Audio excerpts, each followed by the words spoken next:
Père Soso, Tokomi Wapi. Est-ce que moi si, na l'économie naïe, a occupé kopé sa mobile bon, pour aller à côté. Alors monsieur Papi pour être en mesure de faire quel travail dans la vie? Voilà les raisons. Parce que la plupart des gens, ils parlent, mais ils ne savent pas quelles sont les véritables raisons. Voilà tout pour les sommaires. Mesdames, messieurs, bienvenue à...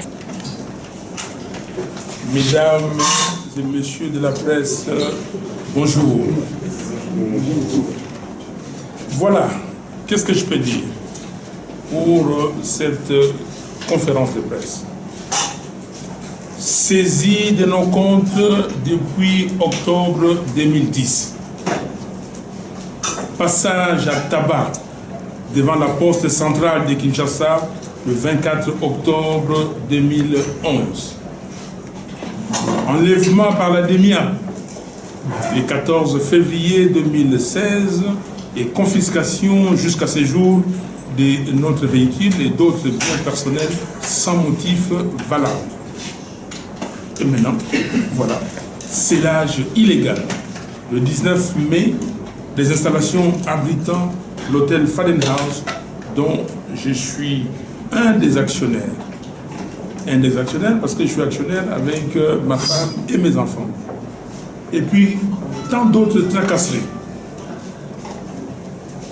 Il n'est pas difficile de comprendre que tous ces actes arbitraires dont nous sommes victimes résultent d'un harcèlement politique destiné à nous priver des ressources du fait de notre engagement dans l'opposition politique congolaise.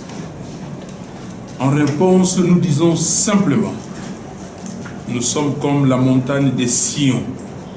Elle ne chancelle point. Elle est raffermie pour toujours, car nous nous confions en l'Éternel. Sans désemparer, nous allons poursuivre les combats pour la libération totale de notre peuple et personne ne pourra nous intimider. Ça, nous vous le garantissons. Mesdames, Mesdemoiselles et Messieurs, d'abord, merci d'avoir voulu répondre à notre invitation pour ces points de presse. Avant de fournir toutes les informations en rapport avec la situation des scellages des installations abritant l'hôtel Faden House, il est de mon devoir de rappeler les faits ci-après. 1. Avant la création de la DGRK, l'impôt sur le revenu locatif ainsi que l'impôt foncier étaient payés à la DGI, tout court.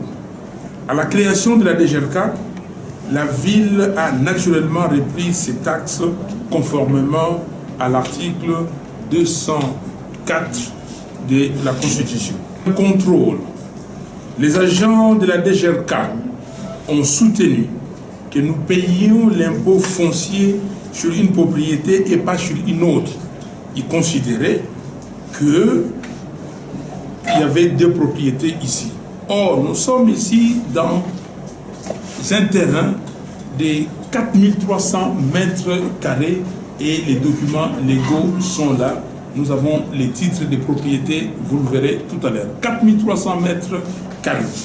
Cette partie ici, où il y a les deux bâtiments, vous avez 2100 mètres carrés et de l'autre côté, 2200 mètres carrés. Nous avons mis un mur, mais il y a un seul document. Et quand les gens ou les agents de la DGRK sont venus pour prendre l'assiette, la base imposable, ils ont mesuré et les bâtiments ici et les bâtiments là-bas. Ils ont dit 1. Ils ont appelé ça concession numéro 1, juste pour séparer. Concession numéro 1. Bâtiment 3 étages.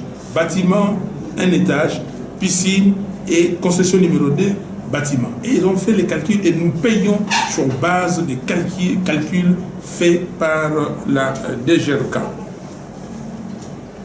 À cette occasion, nous avons exhibé les titres de propriété de la concession pour démontrer effectivement que nous n'avions pas deux propriétés, mais une seule. Ce que les agents de la DGRK ont refusé. Lors du même contrôle, les mêmes agents ont estimé que les loyers payés par la société, donc la société Meminef, tenancière de l'hôtel Faden House, ils ont estimé que ces loyers étaient minorés. D'après ces agents, les loyers à payer devaient être de 20 000 $. En réponse, nous avions soutenu qu'il n'existait aucun barème officiel de loyer, sur base de quoi on devait payer 20 000 $. Quelles étaient les recettes pour soutenir ces loyers? Si on payait 20 000 $, oui, je prenais les 20 000 $.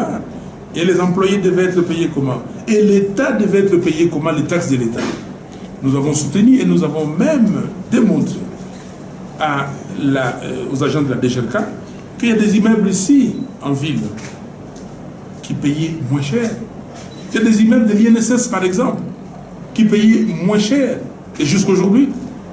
Et la preuve, parce que les agents de la DGRK ont dit impôt 2005, la DGRK n'existait pas, 2006, la DGRK n'existait pas, 2007, la DGRK n'existait pas. Alors ils comptent 2008, 2009, 2010. Mais pourquoi ils ne parlent pas de 2011, 2012, 2013, 2014, 2015? Pourquoi ils ne parlent pas de ça? Parce que malgré le fait qu'ils avaient dit que l'impôt était, les loyers étaient minorés, qu'il fallait augmenter, on n'a pas augmenté. On a continué à payer le même taux de loyer. Et maintenant, avec l'inflation, nous avons légèrement augmenté et nous continuons à payer l'impôt sur le revenu locatif sur base de ces taux-là. Et pourquoi ils ne parlent pas de ça? Dans sa lettre du 26 juillet 2010, la direction de la DGRK nous obligera à payer un montant de 365 916 000,73 $ en redressement de l'impôt foncier et de l'impôt sur le revenu locatif. Nous avons évidemment contesté cet avis de redressement par des observations motivées. Entre-temps, nous avons découvert, tenez-vous bien, tenez, c'est là le problème, et pour voir que nous sommes dans un état voyou. Mais si nous sommes dans un état voyou, moi je ne suis pas un voyou. Entre-temps, nous avons découvert que les actes de commandement et des contraintes numéro 451 du 14 octobre 2010 en réclamation de paiement de l'impôt sur le revenu locatif pour un montant total de 217 274 400 francs congolais et l'avis numéro 452 de la même date en réclamation de paiement de l'impôt foncier pour un montant total de 367 640 743 francs congolais est signé, donc ces actes-là, par Madame l'huissier fiscal Moutita Lubando Charlotte, étaient des faux. Des faux documents. Cette dernière, c'est-à-dire Madame Moutita, ayant elle-même diligenté une plainte pour faux en écriture et usage des faux devant le parquet général près la cour d'appel de Kinshasa, Gombe. Comprenez? Nous sommes condamnés sur base d'un faux. Et vous êtes des journalistes, vous couvrez beaucoup d'événements. Quand les documents de base est faux, tout ce qui reste, c'est quoi? Ce n'est pas un faux. Madame Moutita se plaindra du fait que la DGRK avait faussement utilisé sa signature pour diligenter une procédure de poursuite fiscale par voie de commandement contre la société Meminef SPRL, tenancière de l'hôtel Faden House. Cette procédure pénale a commencé depuis 2013 et elle est encore en cours jusqu'à ce jour. Et comme les juristes disent, le pénal tient les civils en état. Cette procédure continue. Cours.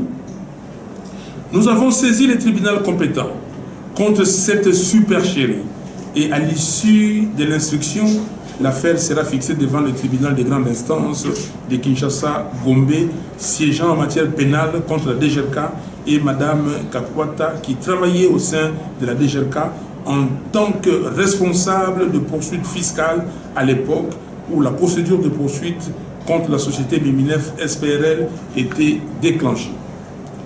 Sentant la condamnation pénale de Mme Katwata, son agent, sentant cette condamnation pénale venir et sa responsabilité civile mise en cause, la DGRK avait fait un appel dilatoire sous le RPA 11-950 contre une décision avant dire droit prise par les juges de premier degré sous le RP 20-623/20-747.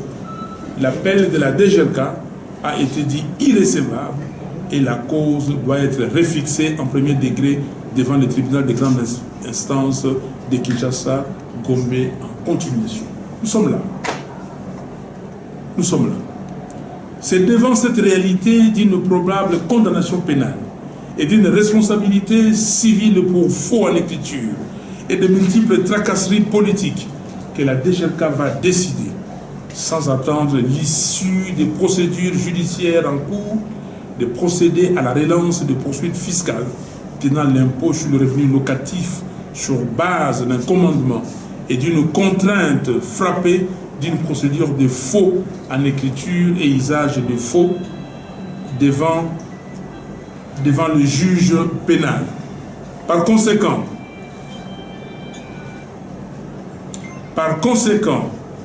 dès lors que le commandement signé prétendument par Mme Moutita peut être reconnu faux, il faut conclure que toute procédure déclenchée sur cette base doit être recommencée à zéro.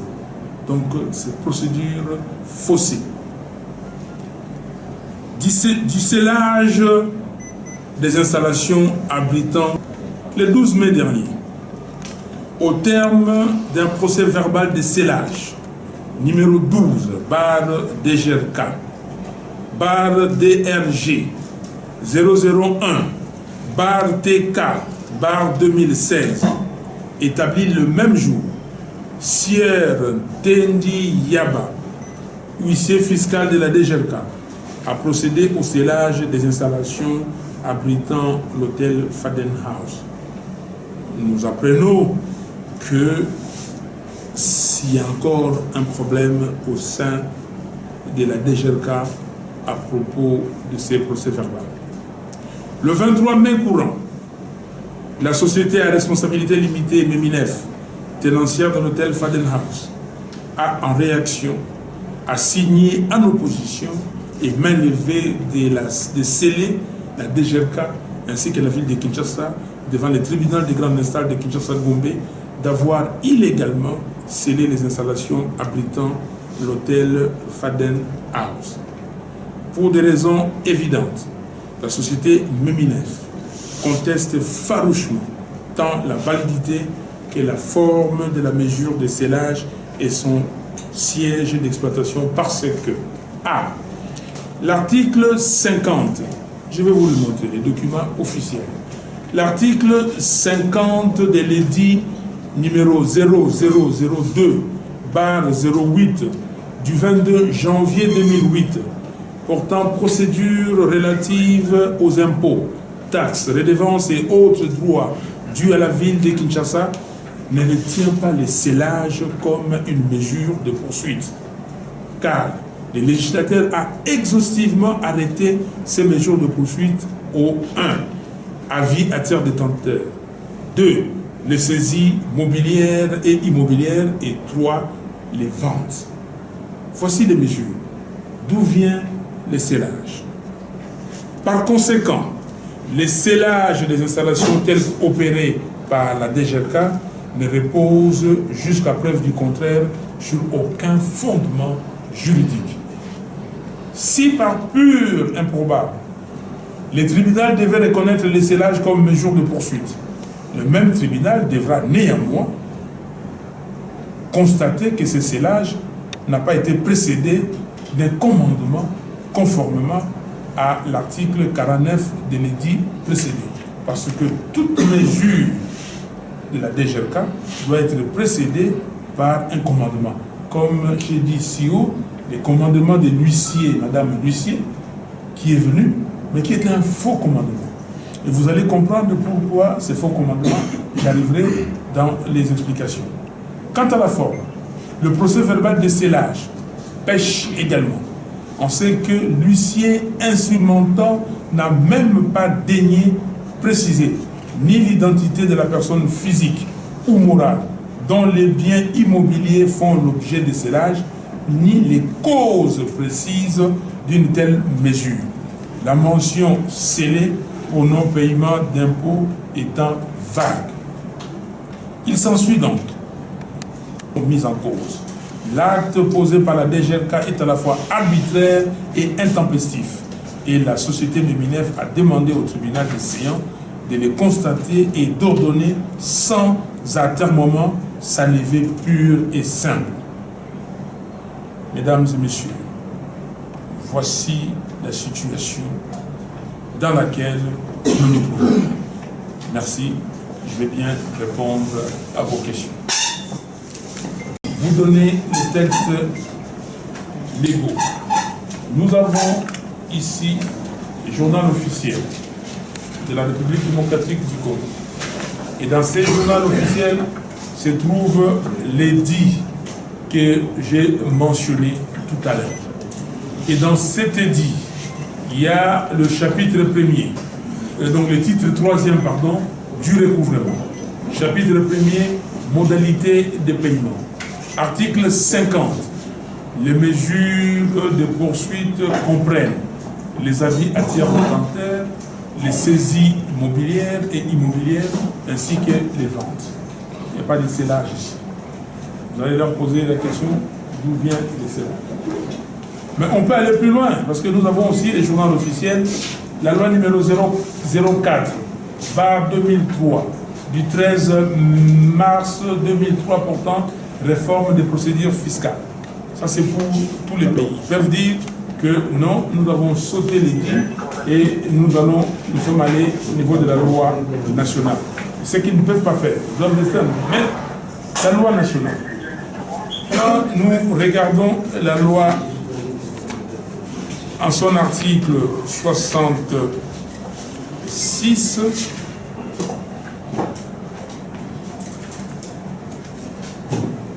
à son article 66, il est dit ceci. Les mesures de poursuite comprennent les avis à tiers détenteurs, les saisies mobilières et immobilières, ainsi que les ventes. Vous comprenez que la DGRK s'est inspirée de cette loi. D'où viennent les serrages.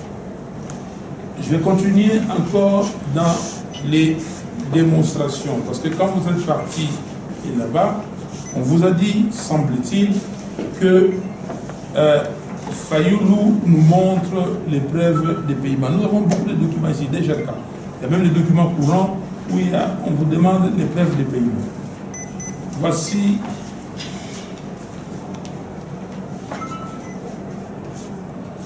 les preuves des paiements.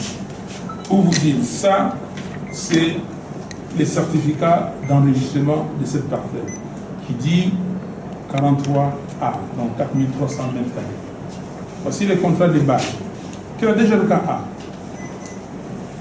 Et voici maintenant les relevés des retenues locatives et les preuves de paiement. 2010, premier semestre et deuxième semestre. Vous avez là-dedans les preuves de paiement. Tout est dedans. Vous avez 2009, quittance, tout ça payé par la banque. Le document est là, il y a déjà le cas. Vous avez tous ces documents avec des preuves de paiement. Deuxième semestre, premier semestre. On peut aller plus loin. Je vais m'arrêter en 2008. 2008. Vous avez ces documents-là. Avec les quittances du club de l'État. Mais de quoi parlons-nous?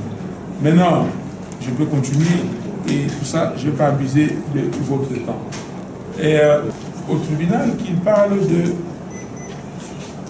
que le loyer a été minoré. Je vous ai montré le club de l'État. Est-ce que je n'ai pas payé les taxes Parce qu'on a traité Fayoulou de quelqu'un qui ne paye pas des taxes. Et vous venez d'avoir des preuves. Voilà, vous avez la parole. Merci beaucoup.